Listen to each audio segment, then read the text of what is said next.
What's up guys, welcome back to another No Man's Sky video, and today I'm going to show you how you can make the most out of the brand new Voyagers update. This is going to help you a little bit more if you're looking to get a lot more parts, create some insane abominations like this space robot, because let's be honest, yeah, the level of customization you have just with the parts right now is off the charts. But before we jump in, a quick word from today's sponsor. Today's video has been brought to you by War Thunder, the most comprehensive vehicle combat game ever made. War Thunder is available to play for free right now on PC, consoles, and mobile. With over 2,500 historically accurate tanks, aircraft, and warships from 10 major nations, you'll pilot everything from early biplanes to supersonic jets and more, spanning a century of military engineering, all rendered with unparalleled realism and authentic sound design, making every perfect shot that much more satisfying thanks to the game's complex hitbox system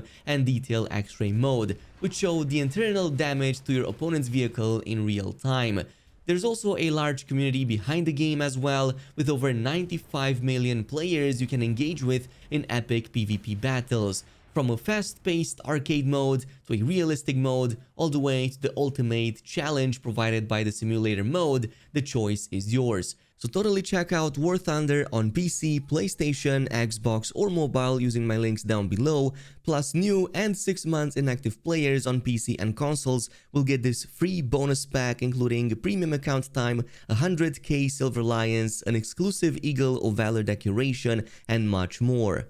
With that out of the way, let's start with the Corvette. So like I said yesterday, you're going to do most of this through the space station, going via these teleporters and heading over right here to these brand new terminals. And on your first visit, assuming that this is the first time you get here, you're likely not going to have any Corvette parts, so you cannot create a Corvette just yet. One of the first things you can go ahead and do is purchase some of the starter basic modules right from here.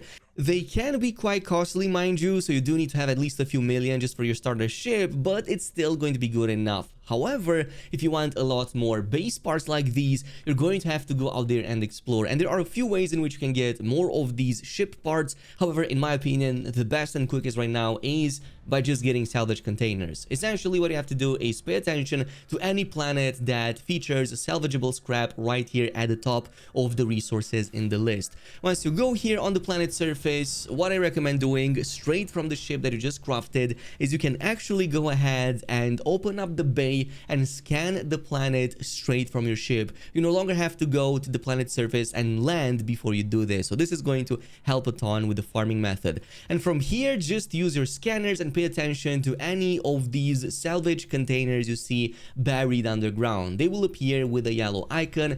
So once you spot at least one of these, and assuming that one is further away from you, what you can do is just mark it and then go back to the pilot seat and get your behind over there. And from this point on, you are free to just skydive to it. Yes, there's going to be a brand new animation and completely new physics at play over here, which I'm not gonna lie, I absolutely love. So that is also part of the new update. However, you also have a neat teleporter back at your bay that you can take, which is going to transport you directly below the ship at the ground level. So this is going to make it much quicker. From this point on, we're just gonna make our way towards the container, grab our terrain manipulator, and dig everything up. Once you destroy it, this is going to give you one Corvette part for every salvage container you destroy, so this is going to likely take a while. As far as I can see, it seems that the drops that you get are going to all be random, so this is going to take a while, which is why I recommend it to just rinse and repeat everything I just told you. Additionally, you're going to notice that below your ship at the ground level, now you're always going to find this quick range teleporter, so you can more easily get back to your ship when you're on the ground level instead of having to fly up or call it towards you. However, these are not the only way in which you can get these modules. You can also get them, but at random, from defeating pirates, completing missions, even sending frigates into expeditions. However, I don't recommend this as a primary source. It takes hours upon hours to finish one expedition, and in this case, out of the 10 I was doing on 2 different cycles, only 2 of these modules were provided by 2 of the expeditions. So it's something I recommend having in the background, but don't resort to it as a primary source. Additionally, you can also take on derelict freighters. What you can do is basically just go all the way at the end to the final terminal, which now has an option to fabricate an additional set of items, which is Corvette modules. And in this case, it gave me 3 Corvette modules, 2 of which were duplicate, but it may be possible to get 4 or up to 5, though don't quote me on that one. So that is why I think that the salvage version is the best. However, at the end of this, you're still going to have quite a lot of duplicates, and you're not going to want to maybe use all of them. That is why in this case, next thing you're going to want to do is try your luck and trade in your existing modules with the ones back at the terminal at the space station. So if you go over here, you're going to notice that the workshop has an extra option. When you go over the purchase modules, you can also go ahead and trade advanced modules. So in this case, it's all going to be based on chances. Each of the items will have a different chance to make that trade successful, and this largely depends, I guess, on the item and possibly on the space station as well. So before you actually fill all of the 3 slots with what you trade in, I recommend testing each of your items one by one. Like for example, in my case, one of the generators was accounting for a 92% chance to make the trade successful, and I didn't really need it, so in this case I performed it. But even if you have a lower chance, like 30%, it may still be worth it to make the offer. Like in one of the cases, I was able to actually complete that successfully despite only having a 1 in 3rd chance to do it. So try your luck, you never know, and once you do it, you have that item for good. But let's keep on going, because there are quite a few tips that I have for you if you want to make your ship look a little bit neater. And one is that you can actually overlap a lot of these parts with one another without actually breaking their functionality. So let me give you an example. In this case, I just placed one of these triangular outer hull parts, and I didn't complete it with another version of it below it. Instead, what I did is basically I used this to hide all of the generators that I can also place on the ship. And there are multiple types of them, and the best part is that they can actually overlap with one another. So no, there's no restriction to putting them or stacking them on top of each other. So for example, I can grab the container module and place it in the same way but from a different anchor point, which is also going to cover them up, and in my opinion just fits everything so neatly. Another thing you should note about everything here is that all of these major parts, like for example the landing gear, the crew cabin, all the shields and other offensive upgrades, will also have a corresponding technology upgrade right here in the technologies tab, most of which will be C, B, or A class. Personally, I haven't seen anything with max rank, but that's going to make sense in just a little bit. This is going to be completely separate than your existing modules that you can install on other ships, which by the way also work here as well. And now your question may be, is it worth it to install these many parts given that they're only C, B, or A class, and given that they occupy some of those slots? Well, the answer is actually absolutely yes. The main reason is because they don't count to the module limit, to the 3 module limit that you have for your existing ones. So for example, in this case, you can see that the Corvette pulse engine upgrade works with our conventional max rank pulse engine upgrade without breaking the 3 limit rule. In fact, all 3 work with other 3, so we have actually like 6 of them, and possibly I could have 2 more. I believe I'm missing the photonics core, but you get the gist. The only problem with this is that the conventional technologies like the hyperdrive, the landing gear, and it seems that the regular pulse engine are fixed and unfortunately cannot be changed from their location. So unless you get lucky and they are more sparse, you may be stuck with, let's just say, a layout that doesn't work for you that easily, so you kind of have to work around it.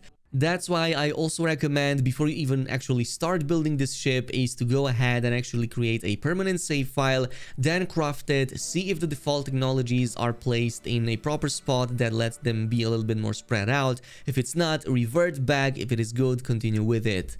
Another thing to note is that if you want more cargo slots or technology slots, you're going to need to upgrade the class of the ship from C all the way to max rank. So in this case, you're going to get extra rows, but at the cost of 10, 25, and then 50,000 nanites, 85,000 in total. But it will be worth it. However, keep in mind that the cost of each of the cargo slot will still have to be paid. The only other thing that changes is that you get those supercharged slots. So another thing I want to cover here is the fact that supercharged slots actually give massive bonuses to the Corvette module. So let's say, for example, I put the C rank cabin over here, which only has like 1 and 3% to maneuverability and speed. When I place them in a supercharged slot, it basically jumps 10 times over to like almost 30% or even more. So mix and match these, but generally speaking, these percentages will get a massive bonus compared to everything else. But let's keep on going, and let's say, for example, you want to create a cool stealth fighter, or for example, have more angles, make a very angular ship that doesn't look bulky. In this case, what you can do is just make use of some of these triangular parts like how I am right here. Some of the best include all of these aerofoils that you can get in the hull or structural decoration section, such as this. And there are two cool aspects about it that you can use. One is that you can flip them horizontally but also vertically. So what this means is that I can flip them on either side of the captain's cockpit, in this case the Thunderbird version, which gives it this really neat look over here rather than being a matchbox. And I can do the same flipping them vertically, so I can place them below as well. And now we have this really awesome sort of stealth fighter aspect on the outer shell, which looks much better than having like square boxes making up your ship. It's a very nice way to decorate everything.